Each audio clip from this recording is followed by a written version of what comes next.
I know that everyone here had a part to play in the recovery, but we cannot overstate the international NGOs, the local NGOs that came and helped with the rebuilding and the rehabilitation and the recovery. I remember very well how we were at a complete loss in the days following Yolanda. Where do we get relief goods? How do we bring them? How do we transport them to the people that are in need? I remember when I first arrived in Tacloban, there were 3 vehicles in the whole of Leyte that were still functioning. And these were the people who came, the NGOs, the different countries, even the private corporations who came. And they helped us in every way that they could, in both the relief, both in the rescue, and even in the rehabilitation and the rebuilding of Tacloban. And for that, they would come and they would bring all that we needed.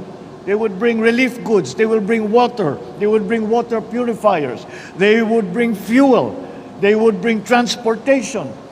And we could not have survived without that. And so it is impossible to overstate how important it is to us what you did for us after Yolanda and in the years subsequent to Yolanda, where you never left us. You stayed with us and stayed with us for years until you could see that we had recovered. And for that, we owe you a depth of gratitude that we will never be able to repay.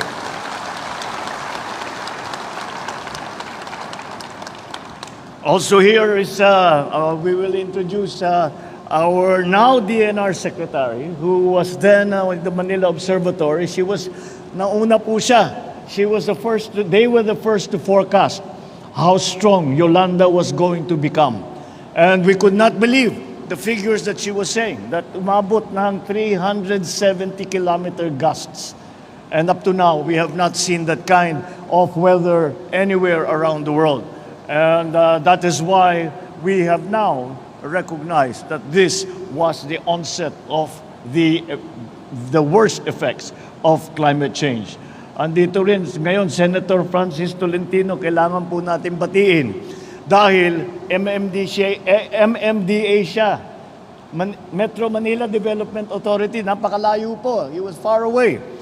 But the first heavy equipment that arrived in Tacloban was the MMDA heavy equipment. Nauna pa sila sa lahat ng ibang government agencies. Kaya karapat-dapat na nandito siya. Nakasama natin na tumutulong dito.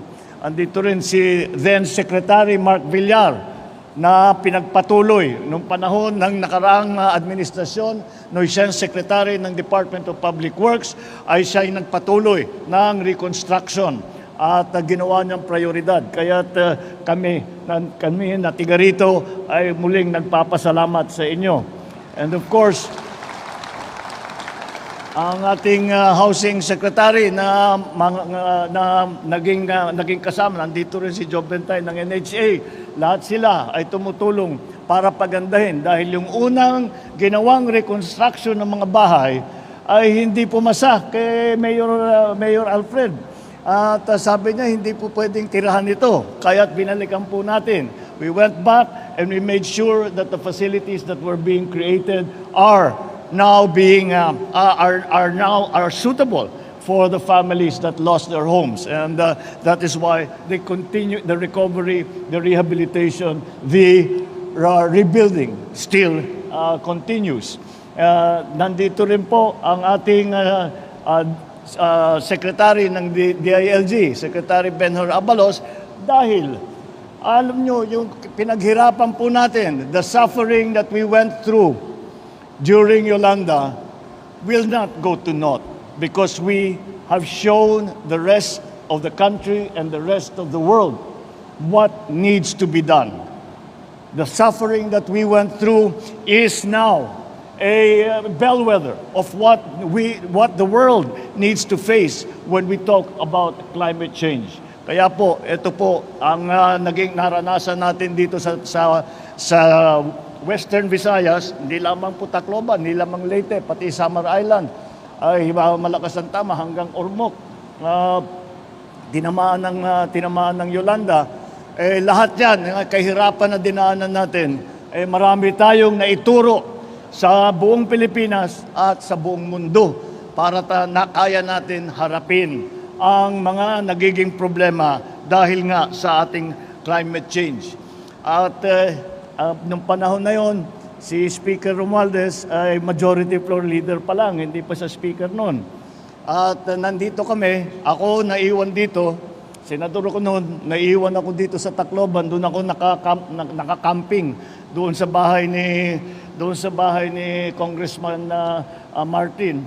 At siya naman, sinabi ko sa kanya, magpaiwan ka dyan sa Maynila para lahat ng pangangailangan namin dito sa Tacloban, lahat ng pangangailangan dito hanggang Giwan, hanggang lahat ng Samar, lalong-lalo na sa pag-release ng mga emergency funds, sa kanya ko pinapasa. At yun naman ang kanyang linalakad, kaya narelisan tayo kaagad ng 130 billion na binigay.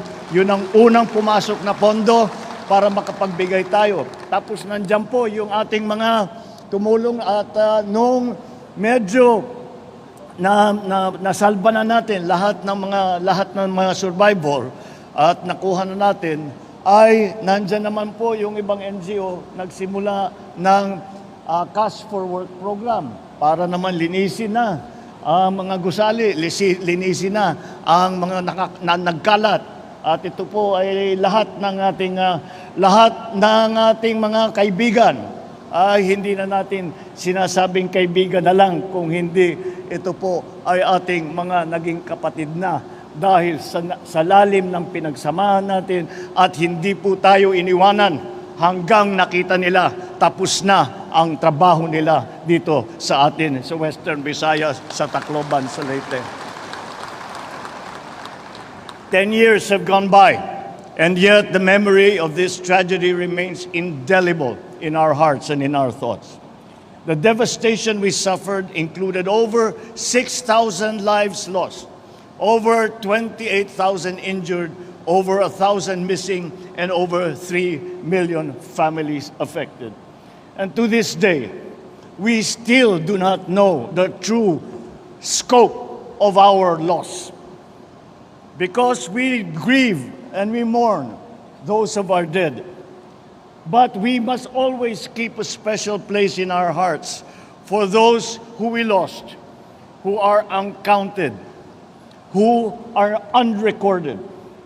So that up to now, we say 6,000 casualties. We do not know that for sure. We are certain that there were more, but for whatever reason, their deaths have not been recorded. So, even if that is the case, let them not be unremembered.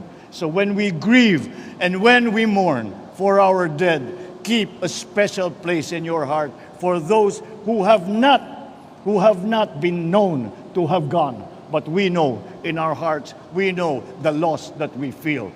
Let us always pray for them. To the survivors who continue to move forward, we salute your indomitable spirit and character. As we commemorate this 10th year of Yolanda, let us continue to offer our prayers for our dearly departed, even as we find our own path towards peace, towards healing, towards recovery. And who could ever forget the extraordinary outpouring of love, of help, and compassion that came from all over the country and from all over the world. The aid that came from all directions, the volunteerism, the heroism that overflowed in the affected areas, specifically in the rehabilitation of Tacloban.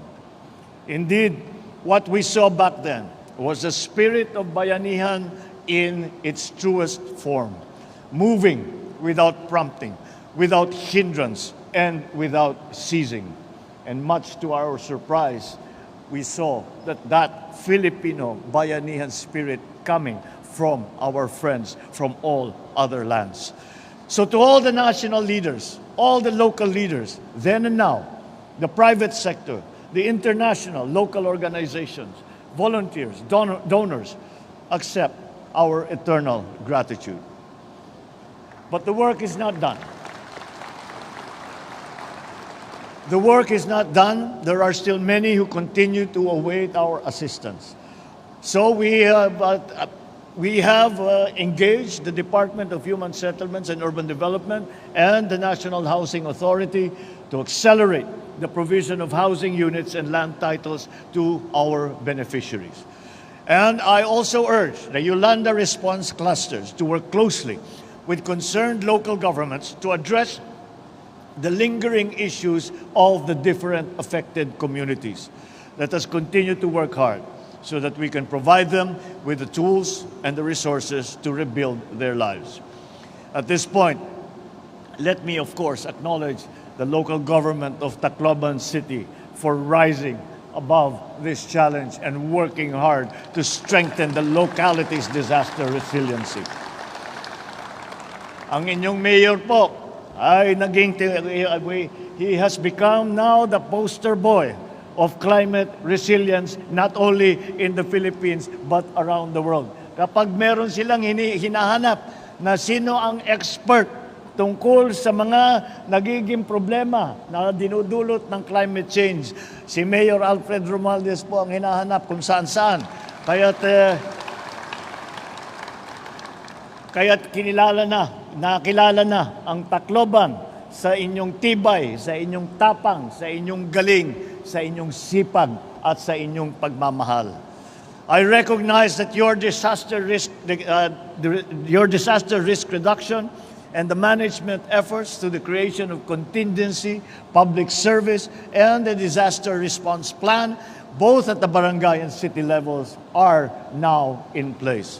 Your endeavors to establish emergency evacuation SOPs and emergency response teams are noteworthy and serve as examples for other local governments around the country.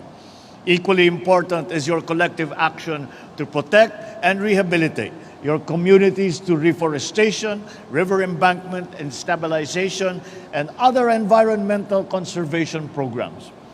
It is also crucial to be reminded that climate change will keep exacerbating the impact of natural disasters. As I have said, we must make climate change a vital component of our national policies. We must make sure that we apply our knowledge on climate change to every plan, to every decision and initiative, so we can build stronger and more resilient communities. Be assured that the government is always striving to ensure that such tragedies of this magnitude will be avoided and will be adapted to. We continue to build disaster-resilient evacuation centers and emergency operation centers. We are also putting into place more centralized and efficient early warning systems, incident command systems, and disaster response strategies.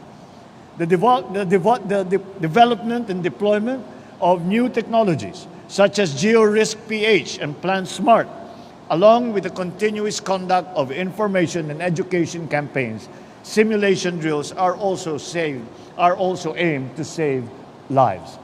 I therefore call on our citizens to partner with us in bolstering our country's disaster preparedness, recovery, and resiliency so that we can overcome whatever storms we will face. It is an opportunity to become stronger, wiser, and better as we a people and we as a country. So we mark the 10th year of Typhoon Yolanda.